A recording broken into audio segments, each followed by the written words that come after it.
अच्छा, तो last class हम लोग क्या बता रहे थे? हमने कहा था भाई सब लोग अपनी एक कॉपी पहले प्रिपेयर करो, ठीक है, और कल मिलनी चाहिए, तभी हम आगे बताएंगे चीज़ें, ठीक है। कल कंप्लीट करो जिस कॉपी के अंदर जो चीज़ें अभी तक बताई हैं, जो रिसेंट वहाँ तक रहे, है ना। OR को कहाँ रखना? अलग क्लास में रखना, OR वाली क्लास अलग रखना। उसको क्या करना? पेज वाली क्लास में, फंक्शनैलिटी वाली क्लास के अंदर क्या करना? एक्सटेंड करना।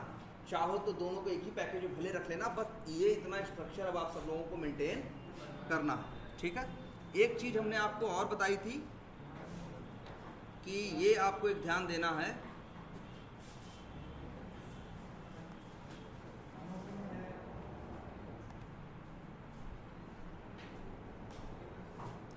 कौन सा था? ये था ना।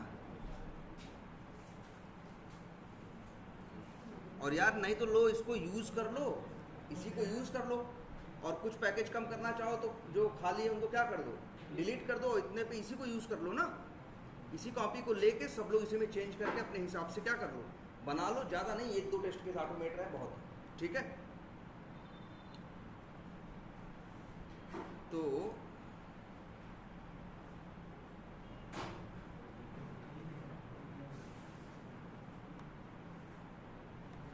ये पेज वाइज क्या है? क्लास है। और ये क्या है? कॉमन रीयूजेबल OR वाली क्लास है, ठीक है। कॉमन बनाना है कि अलग अलग बनाना? मतलब जैसे हर पेज का अलग अलग बनाना? हाँ, अलग बनाना। एक क्लास है ना मेरे पास, कॉमन रीयूजेबल कोड, इसलिए एक बनी है क्या? Common reusable OR। ऐसे ही मेरे पास मार्केटिंग पेज है, मार्केटिंग लैंडिंग पेज, तो marketing landing OR। Marketing create page है तो मार्केटिंग क्रिएट OR। इस तरह से करके नाम रहेगा। जितनी क्लासेस, जितनी पेज वाइज क्लासेस, उतनी OR। क्लियर है ये बात? अच्छा, तो ये हम लास्ट में ये, अच्छा ये याद रखना, ये जो बताया कंसेप्ट कौन सा? कैसे लुकअप, कल बताया था ना। कल की क्लास में हमने देखो 2 बातें बताई थी। एक तो ये बताया था भाई ये काम कैसे करता है, ये जानना बहुत ज़रूरी है, याद रख लेना। ये normal drive element, web element जो पहले यूज़ करते थे, वो क्या होता है? वो पहले ढूंढता है फिर इनिशलाइज करता है, और ये इनिशलाइज कर देता है। ढूंढता कब है? जब उसे इस्तेमाल करते हो तब, जिसे कहते हैं ना लेजी सर्चिंग करता है। लेजी सर्चिंग मतलब सर्च करने का काम बाद में करता है। सर्च करने का बाद काम क्या करता है? बाद में करता है। और एक बात बताई थी, लेकिन अगर तुम चाहते हो कि ये भी एक बार ढूंढे और बार बार उसे क्या करे, जैसे वो वहाँ क्या करते थे, ड्राइवर डॉट फाइंड एलिमेंट करके वेब एलिमेंट में रखते थे, वेब एलिमेंट को 4 बार यूज़ करते थे तो एक ही बार ढूंढता था ना। और लेकिन जो तुम्हारा ये होता है, 4 बार यूज़ करोगे तो कितनी बार ढूंढेगा?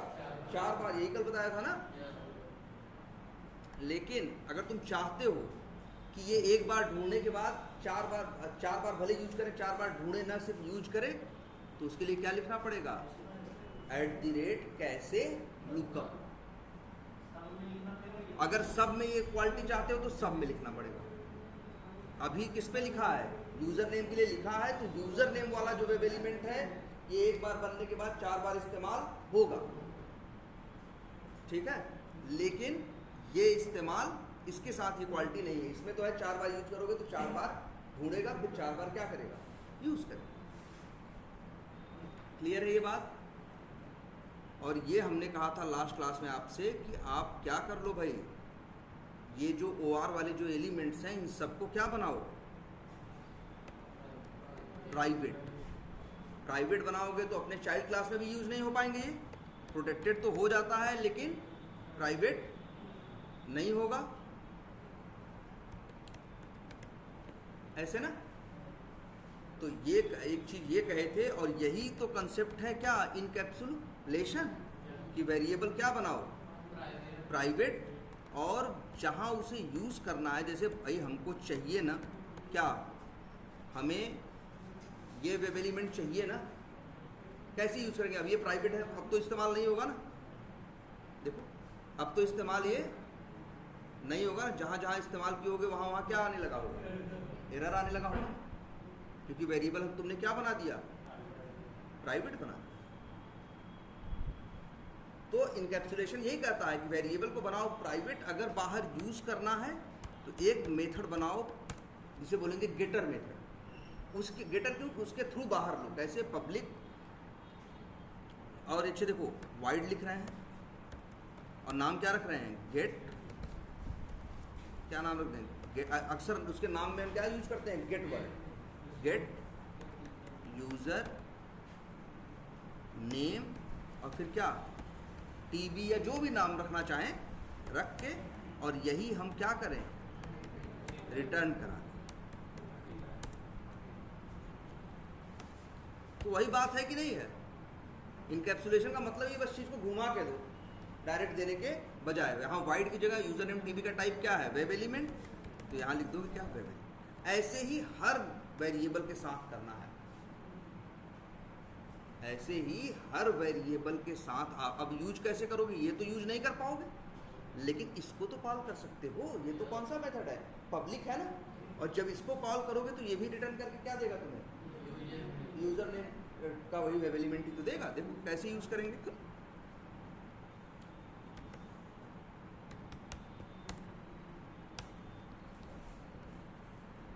इनकैप्सुलेशन यही तो कहता है, प्रॉपर्टी को मेथड में डाल दो, वेरिएबल को क्या कर दो, प्राइवेट कर रख के उनको मेथड के थ्रू रिटर्न करवा दो। यही तो इनकैप्सुलेशन है।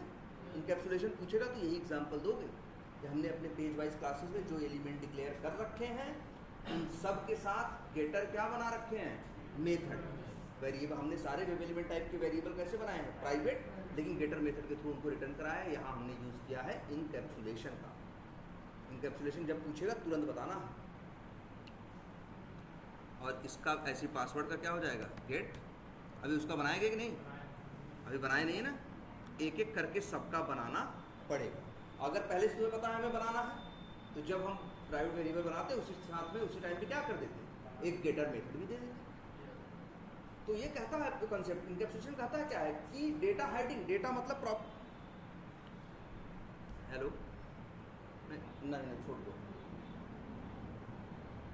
है। ये कंसेप्ट कहता क्या है, यही तो कहता है बस कि डेटा को डायरेक्टली बाहर एक्सेस मत करो, क्योंकि बाहर डायरेक्टली एक्सेस होगा तो कोई उसकी वैल्यू ले भी सकता है, उसमें चेंज भी कर सकता है, कुछ भी कर सकता है। तुम बस उसे क्या कर दो, उसको वेरिएबल में रखो और एक पब्लिक मेथड के थ्रू उसे क्या करा दो, रिटर्न करो। यही कंसेप्ट है क्या, गेटर।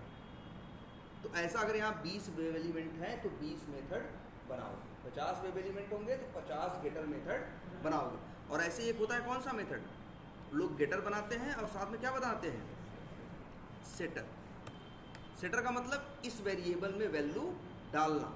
ये मेथड जो सेटर मेथड होता है वो हमेशा क्या होता है, वाइड होता है। इसका काम ले आना नहीं है, इसका काम है इस वेरिएबल में वैल्यू डालना, इसलिए नाम क्या है, सेटर। अब क्या वैल्यू डालेगा वो तुम यहाँ आर्गुमेंट में भेजो। अब क्या होगा, जब ये मेथड चलेगा तो जो वेब एलिमेंट का ऑब्जेक्ट भेजा जाएगा वही इस वेरिएबल के अंदर आ जाएगा। इसे बोलते हैं क्या, सेटर मेथड। तुमसे इंटरव्यू में कहेंगे भाई ऐसे ये जानने के लिए ऐसे कहेंगे, काम करो एक क्लास बनाओ। उनका क्वेश्चन क्या होगा, लिख देते हैं भाई ये क्वेश्चन पूछते हैं इंटरव्यू, जैसे ऐसे बोल देंगे कि क्रिएट अ क्लास, ठीक है, क्रिएट, फिर कहेगा क्लास कर एंड क्रिएट 3 डेटा और प्रॉपर्टी और नॉन स्टैटिक वेरिएबल। एक ही बात है, वो कहेगा create 3 properties in that class. तो तुम समझ जाना 3 प्रॉपर्टी का मतलब 3 नॉन स्टैटिक वेरिएबल। वो कहेगा 3 प्रॉपर्टी क्रिएट करो, जैसे क्या, नेम, एज है, नेम, एज, प्रोफेशन, 3 प्रॉपर्टी बनाओ। तुम समझ रहे हो, कहेगा एक क्लास बनाओ एम्प्लॉय और उसके बनाओ क्या, उसके अंदर 3 बनाओ प्रॉपर्टी। घुसता बोल दे 3 नॉन स्टैटिक वेरिएबल, या ये भी बोलते नॉन स्टैटिक बोले ही ना, बोले क्या 3 प्रॉपर्टी बनाओ। तो उसका मतलब यही है कहने का क्या, 3 क्या बनाओ, नॉन स्टैटिक। कैसे बनाओगे, पब्लिक क्लास, क्लास का नाम क्या, मान लो एम्प्लॉय, और 3 प्रॉपर्टी का मतलब उसने बोला 3 प्रॉपर्टी का नाम बताएगा वो कि नेम, एज और प्रोफेशन। तो लिखोगे भाई नेम क्या, जैसे पब्लिक नेम किस में रहेगा, स्ट्रिंग में ना, तो क्या नेम, पब्लिक इंट क्या लिखे, एज, पब्लिक स्ट्रिंग, प्रोफेशन भी क्या किसमें होगा, इसमें होगा फिश। ऐसे 3 प्रॉपर्टी मतलब 3 और तो ये भी बोलेगा पब्लिक, वो कहेगा 3 प्रॉपर्टी बनाओ और उनके गेटर और सेटर बनाओ। तो वेरिएबल पब्लिक मत बनाना, क्या बनाओगे, प्राइवेट। तुम बस कुछ नहीं करना होगा, प्राइवेट कहेगा तुमसे 3 क्या बनाओ, गेटर और सेटर। फिर क्या करोगे, 3 मेथड बनाओगे ऐसे। जैसे एक का नाम रख दोगे पब्लिक, नाम रख दोगे क्या, गेट नेम, यही हो गया गेटर। और उसके अंदर क्या करोगे, कुछ ज़्यादा नहीं करोगे, बस इतना छोटा सा काम करोगे। क्या लिखोगे, रिटर्न क्या नहीं, और वाइड की जगह क्या, यही करने को बोलेगा तुमसे। और एक और बनाओगे क्या, पब्लिक, हाँ पब्लिक, और एक इसका वाइड, और ये बना देंगे सेट नेम। इसका मतलब होगा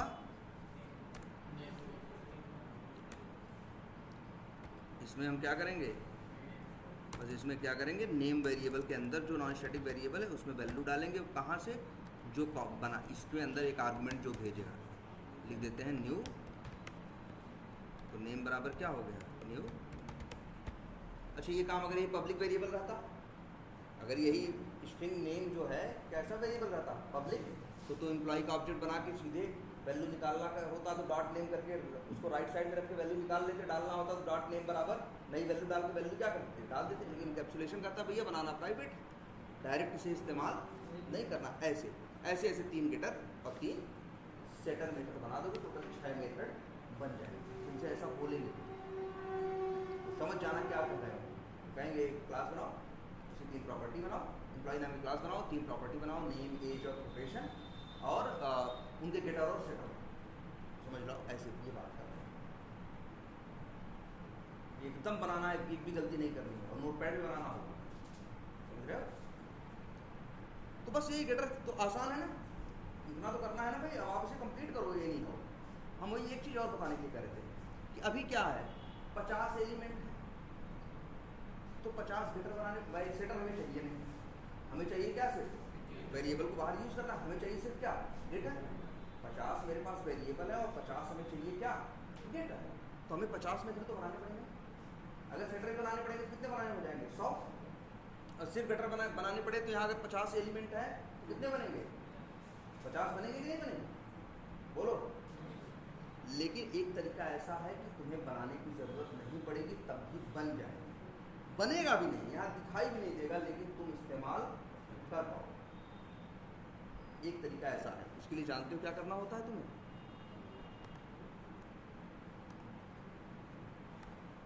पहले तो एक जार नेट से डाउनलोड करें, ठीक। उसका नाम क्या है, लॉम्बॉक, ठीक है। इस नेट से लॉम्बॉक, वैसे लॉम्बॉक पे ही आ जाएगा, जार सर्च मारोगे, ज़्यादा नहीं, बड़ी छोटी सी जार है।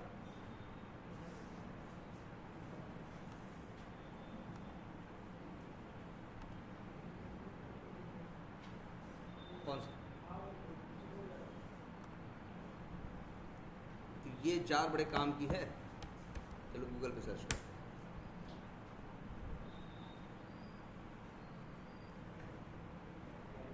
क्या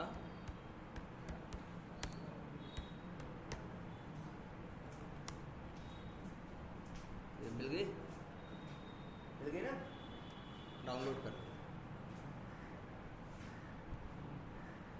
ये है, छोटी सी फाइल है, ज़्यादा बड़ी नहीं है।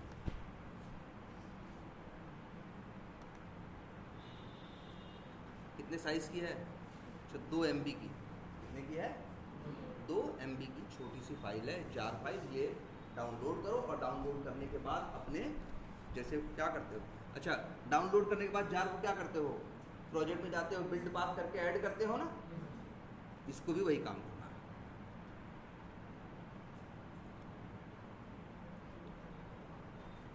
हो गया, कहाँ गई है,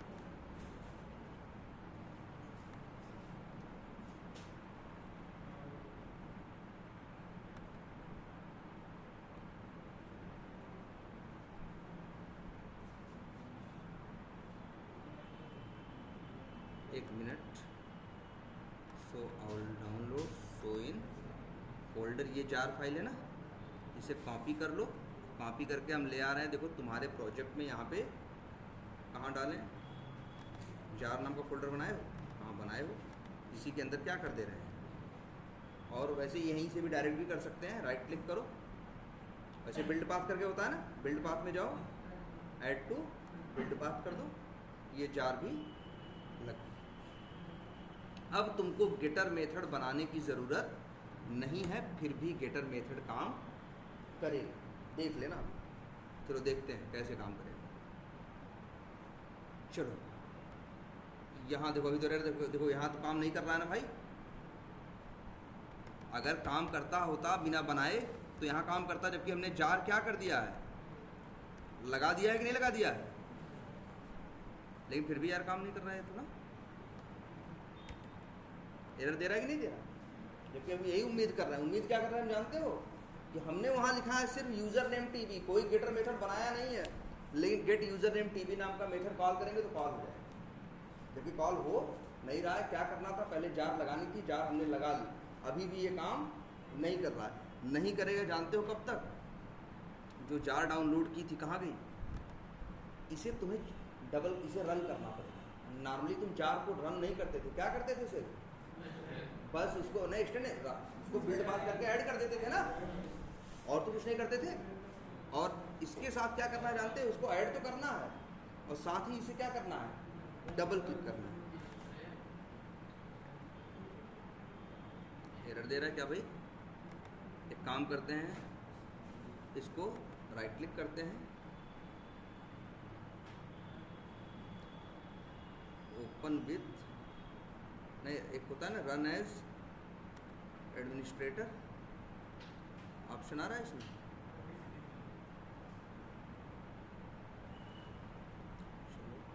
अच्छा ये वैसे चल रहा है, क्या हो रहा है हमें पता नहीं चल रहा, देखो चल रहा है, बंद हो जा रहा है ना।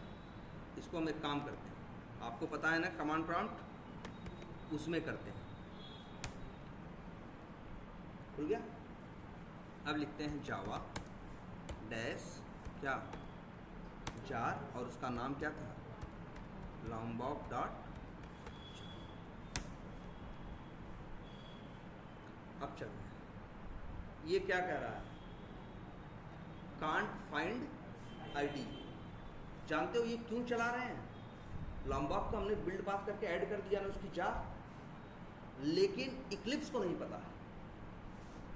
इक्लिप्स को भी अलग से बताना पड़ता है कि भैया लॉन्गबॉक जार, तो वही देखो क्या रहता है। इसीलिए जब भी लॉन्गबॉक जार को तुम डबल क्लिक करके इंस्टॉल करोगे तो वो पूछे, वो तुम्हारे सिस्टम पे खुद ही इक्लिप्स ढूंढ लेगा, किसी किसी के सिस्टम पे ढूंढ लेगा और किसी किसी के सिस्टम पे ढूंढ, इनके सिस्टम पे नहीं ढूंढ पा रहा है। क्या दे रहा है, कांट फाइंड आईडी। इसको चाहिए क्या जानते हो, इक्लिप्स। कहाँ है तुम्हारा इक्लिप्स, ये बताओ। अच्छा यही है ना इक्लिप्स। एक मिनट, ये ओपन फाइल लोकेशन करें, कहाँ पे है, यहीं पे रखा है ना इक्लिप्स। तो जानते हो तो उसे क्या चाहिए, इसी फोल्डर का पता चाहिए। किसी किसी सिस्टम पे ऐसा नहीं होगा, किसी किसी सिस्टम पे ना यही तुम्हारा इक्लिप्स दिखाई देने लगे, तो उनके पे कोई झंझट नहीं। और किसी किसी के सिस्टम पे इस तरह से। तो जानते हो क्या करोगे, यहाँ आप देखो वर्ड है ना क्या, स्पेसिफाई लोकेशन, कि बताओ कहाँ है तुम्हारा इक्लिप्स। नहीं ढूंढ पाएगा तो कहेगा, तो तुम करो स्पेसिफाई लोकेशन। कहाँ गया यार, हमने क्या था, कॉपी किया था ना, ये पा गया ना, पा गया कि नहीं पा गया, किसी किसी सिस्टम पे पा जाएगा और किसी किसी सिस्टम पे नहीं पाएगा। जिस पे नहीं पाएगा स्पेसिफाई लोकेशन करके इक्लिप्स का पाथ दे फोल्डर, और इसके बाद इंस्टॉल अपडेट हो गया, हो गया बस, और कुछ भी करने की ज़रूरत नहीं, हो गया इतनी देर में। समझ गए ना क्या करना है। और अब जब हो गया तो क्विट करो इंस्टॉलर को, बात खत्म। यहाँ अब दिखाने लगा कि नहीं, नहीं दिखा रहा है।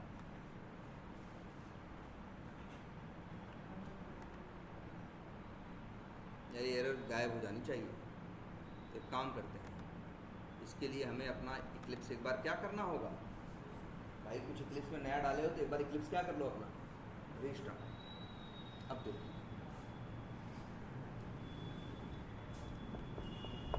बस इसका यही फायदा है कि तुम्हें गेटर मेथड बनाना नहीं पड़े।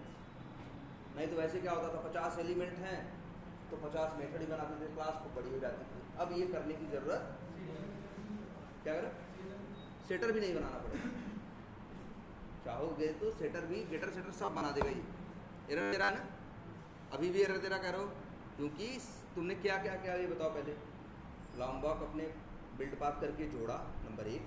लॉन्गबॉक को डबल क्लिक करके इंस्टॉल करने की कोशिश की, नहीं हुआ तो फिर क्या किया, कमांड प्रॉम्प्ट ओपन किया, यहाँ देखो जावा -jar lombok.jar दिया, इंस्टॉल। एक विंडो आई थी, विंडो में या तो वो इक्लिप्स ढूंढ लेगा, नहीं ढूंढ पाएगा तो एरर देगा, कांट फाइंड आईडी।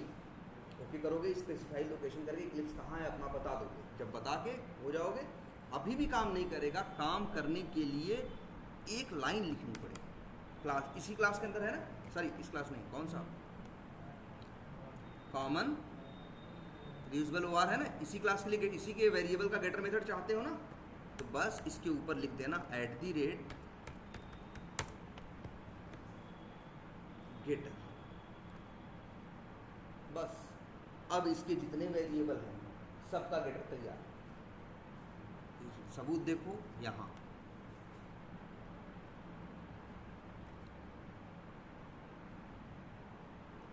बताओ एरर आ रही है, जबकि इस नाम का कोई मेथड वहाँ नहीं बना है, लेकिन मेथड की तरह कॉल किया गया। लॉन्गबॉक जार डाल देने से बस ये क्वालिटी आ जाएगी। गेटर से अगर सेटर भी चाहिए, कुछ नहीं करना, @getter लिखे हो ना, साथ में लिख दो क्या, @setter।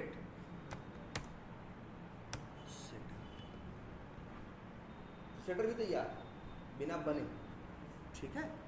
वैसे हमें सेटर की ज़रूरत नहीं है, हमें तो क्या चाहिए सिर्फ,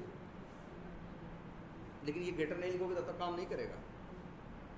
अब देखो लॉगिन बटन है ना, और अच्छा जो गेटर मेथड होगा उसका नाम क्या होगा।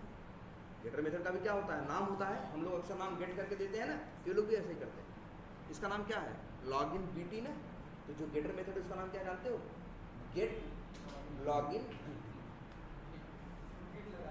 गेट लगा देगा और एक काम करेगा, यहाँ L कैपिटल में है ना गेटर मेथड में, क्योंकि ये स्टैंडर्ड है, हमने बताया है ना कि अगर एक मेथड हो तो पहला लेटर किसमें होना चाहिए, पहले वर्ड के सारे लेटर स्मॉल में, फिर दूसरे वर्ड के सारे पहला लेटर कैपिटल। ये स्टैंडर्ड होता है जावा, उसको फॉलो करता है। देखो नाम क्या है इसका, देखो मिलेगा यार, गेट लिखो, सारे वेरिएबल आ रहे हैं कि नहीं, वो सारे मेथड आ, गेट लॉगिन। ऐसे ही और कहीं यूज़ करना है, यहाँ भी जहाँ यूज़ करना है। अब क्या यूज़ करो, गेट यूज़र नेम TV। देखो गेटर मेथड हम कॉल कर रहे हैं कि नहीं, यही बना के करते, यही क्या है, अब बिना बनाए करवा रहा है कौन तुमसे, ये लॉगआउट है तो गेट लॉगआउट LK, देख रहे हो।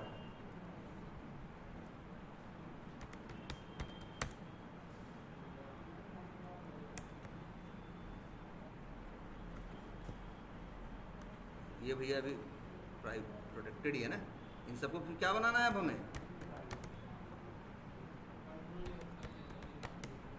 क्या करो, हाँ ये भी सही।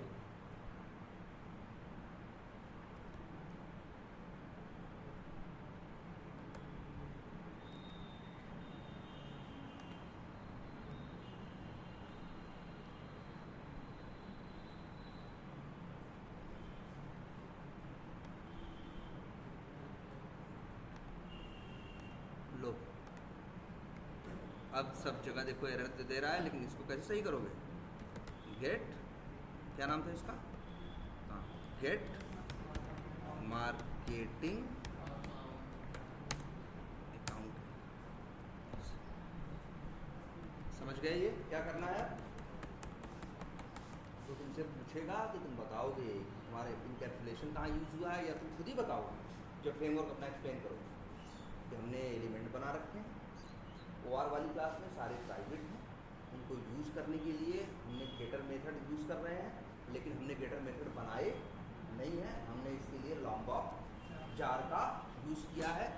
इसमें बस कुछ नहीं करना होता, @ गेटर एनोटेशन दे दोगे ऊपर तो उस क्लास के लिए गेटर मेथड तैयार है। @ सेटर दे दोगे तो सेटर भी तैयार हो जाएगा। अगर दोनों दे दोगे तो दोनों तैयार हो जाएंगे, अगर सिर्फ गेटर दोगे तो गेटर, सिर्फ सेटर दोगे तो सेटर, तुम्हारे हाथ में है। आई बात समझ में? तो तुम्हें अलग से मेथड बनाने की जरूरत नहीं है। अब तो आसान है इसको चेंज करना, गेटर मेथड मत बनाना, लेकिन कम से कम एक कॉपी अब अपनी रेडी कर, ठीक है। अच्छा, और एक चीज़ थी,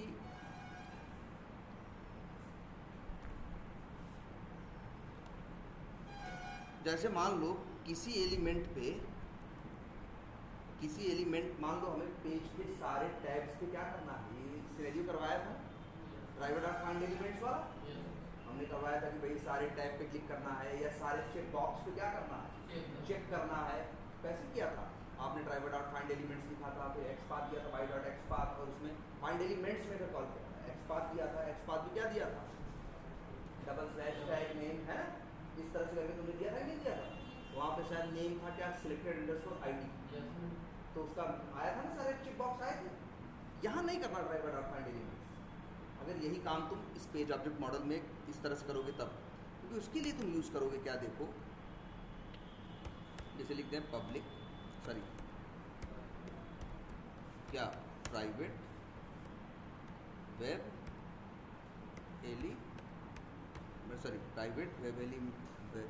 एलिमेंट, मतलब पहली बात तो ये बताओ, मान लो हम लिख दें चेक बॉक्स, पहली बात तो ये देखो, चेक बॉक्स लिस्ट जो है उसमें एक चेक बॉक्स रहेगा या कई, तो अगर वेरिएबल बनाओगे तो वेब एलिमेंट नहीं बनाओगे भाई, लिस्ट ऐसे बनाओगे। अब इस वेरिएबल के अंदर, ये तो लिस्ट टाइप का है ना, इसके अंदर अब मल्टीपल चेक बॉक्स हो सकते, मल्टीपल वेब एलिमेंट हो सकते हैं कि नहीं हो सकते। अब इसके बाद लिखोगे @find बाइज, फिर अब लिखोगे xpath, अच्छा सॉरी फाइंड बाइज के बाद फिर अंदर लिखोगे @find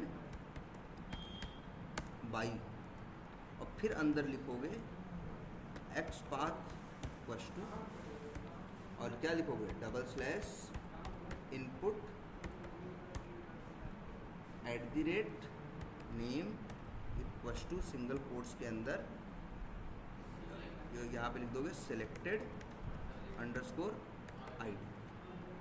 तो जानते हो जैसे इसको यूज़ करते थे तो क्या ढूंढता था, वेब एलिमेंट, 10 मिले तो वेब एलिमेंट किसका ले आता था, पहला ना, लेकिन इसको यूज़ करोगे ना फाइंड बाई, तो जब जहाँ भी चेक बॉक्स लिस्ट यूज़ करोगे, डॉट साइज या किसी पर्पज से इस वेरिएबल को क्या करोगे, यूज़ करोगे, तो इस xpath के सहारे जाके ढूंढेगा और जितने मिलेंगे सबको लिस्ट में लेके आएगा।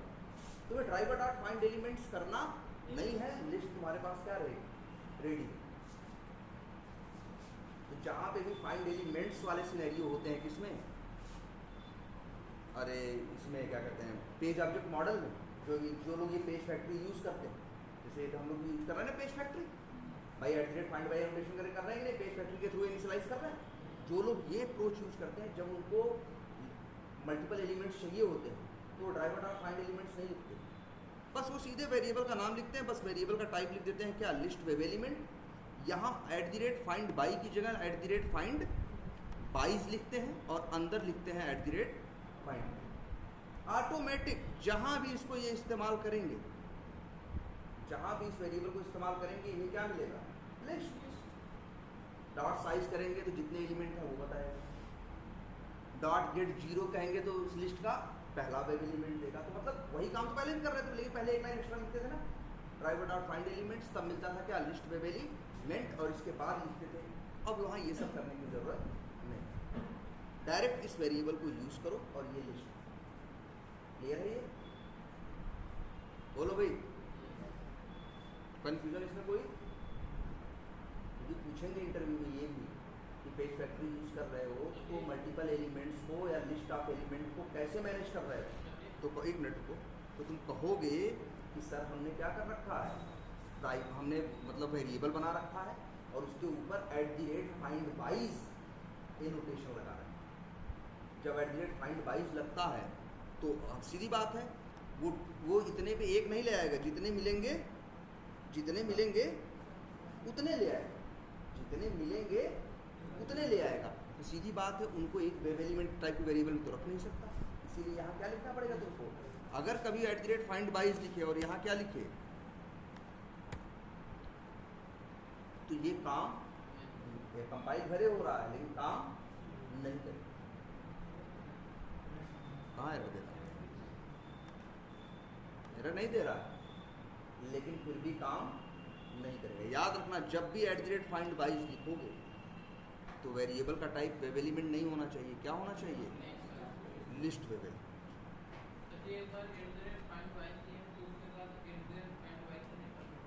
इसका मतलब है कि फाइंड बाइज में यही है कि इसके बेसिस पे जितने फाइंड करेगा सबको इसके अंदर डालेगा। ठीक है, इसीलिए ऐसे लिखते हैं @find बाइज और फिर अंदर क्या @find by।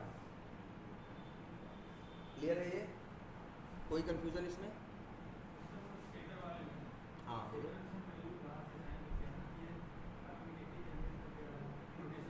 हाँ तो असाइन करोगे। अच्छी बताओ इसमें क्या असाइन कर सकते हो? इस वेरिएबल में किसका ऑब्जेक्ट डाल सकते हो? जब भी सेटर कॉल करोगे तो वेब एलिमेंट का ऑब्जेक्ट भेजना पड़ेगा। हम कह रहे हैं यहाँ एक वेरिएबल है तुम्हारे पास,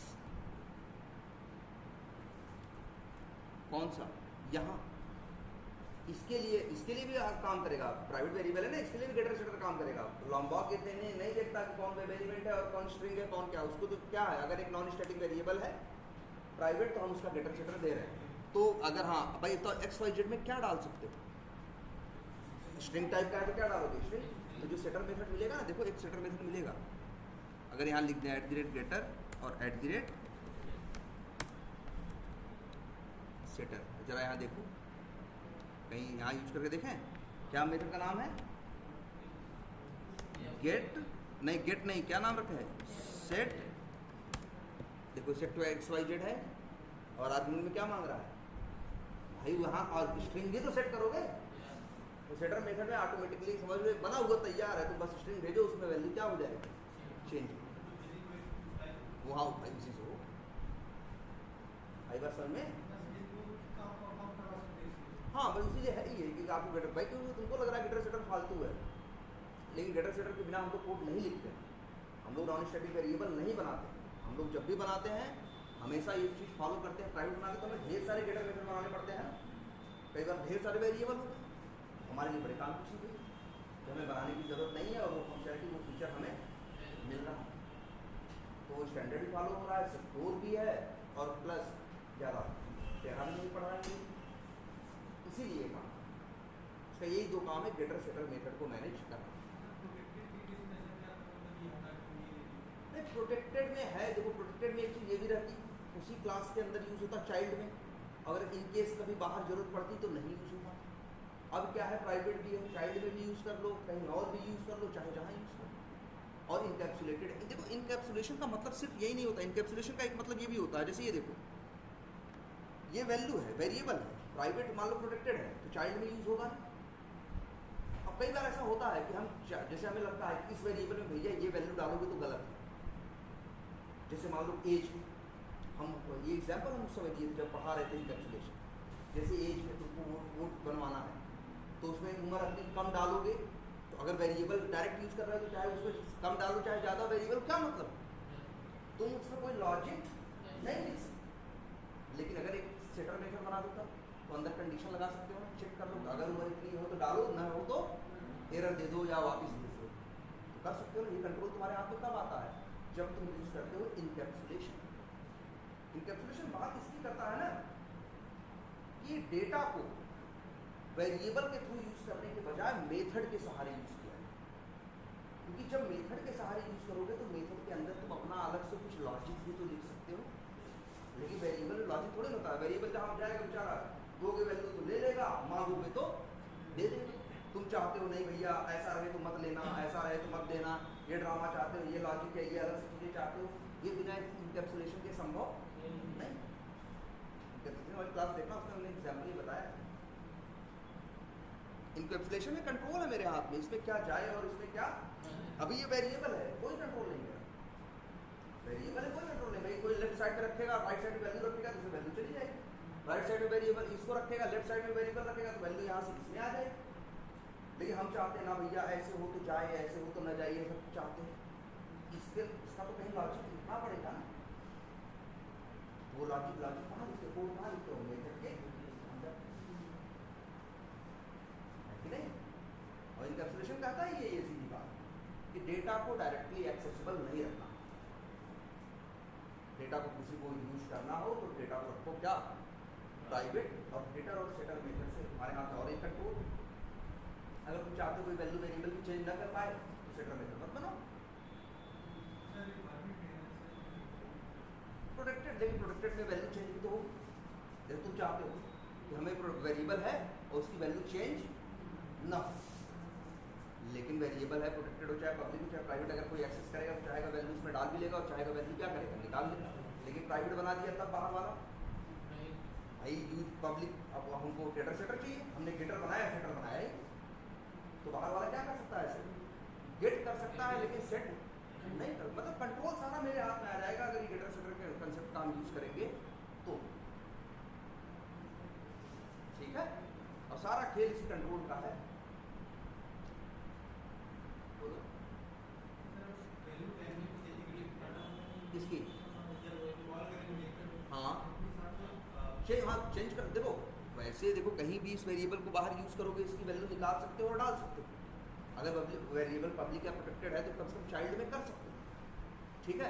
लेकिन उसमें अगर मान लो तुम्हें चाहिए, जैसे मान लो उस समय हमने बड़ा अच्छा एग्जाम्पल दिखाया होगा, उस समय तुम लोगों ने देखा होगा, हमने इसी एज को लेके बताया था। उसमें चीज़ ये बताई, मान लो ये लॉजिक है कि तुम 18 से ऊपर की एज नहीं, तो अब एज जहाँ भी इस्तेमाल करोगे तो तुम हर जगह कंडीशन लगा रहे थे।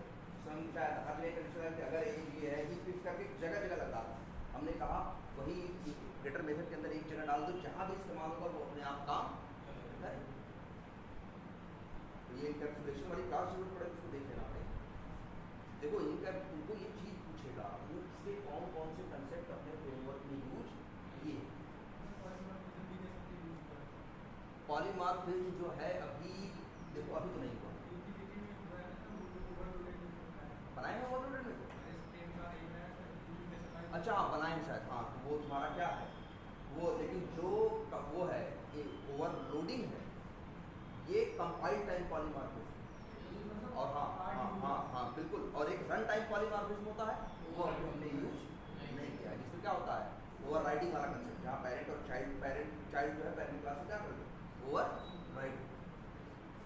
लेकिन अभी तक इनहेरिटेंस दे चुके हो, एक्सटेंड वाला कीवर्ड हो चुका है, और क्या हो चुका है इनकैप्सुलेशन हो चुका है 2, और पॉलीमॉर्फिज्म हो चुका है 3, और हाँ एब्स्ट्रैक्शन नहीं, अभी एब्स्ट्रैक्ट मेथड नहीं बनाया है। और बताओ और कोई कार्य यूज़ किया है, अच्छा एक्सटेंड यूज़ किया है, इनकैप्सुलेशन यूज़ किया है, और हाँ कंस्ट्रक्टर का कंसेप्ट यूज़ किया है, और ऊप्स का जो कंसेप्ट वो है देख रहे हो ना मोहम्मद, ये सब ऊप्स कंस्ट्रक्टर वाला कंसेप्ट समझ गया हो, हाँ वो भी आ गया, ठीक है। वो ऊप्स का पार्ट नहीं है कंस्ट्रक्टर, लेकिन समझना जरूरी है, नहीं तो फिर चाइल्ड और पेरेंट जब रहेंगे तो कौन सा चलेगा कौन सा पहले चलेगा बाद में चलेगा, सब था ना। सुपर कीवर्ड लिख के कॉल कर सकते हो, है ना, सुपर और पैरेंथेसिस, ठीक है। फ्रेमवर्क, हाँ बताओगे हर पेज वाइज क्लास क्या है तो बताओगे, मेरे पास पेज वाइज क्लास भी है, पेज वाइज ओआर है, और हर पेज वाइज ओआर के अंदर कंस्ट्रक्टर है जिसके अंदर एलिमेंट को क्या किया जा रहा है, ठीक है। चलो इतना ही रखते हैं, लेकिन प्लीज अब इसको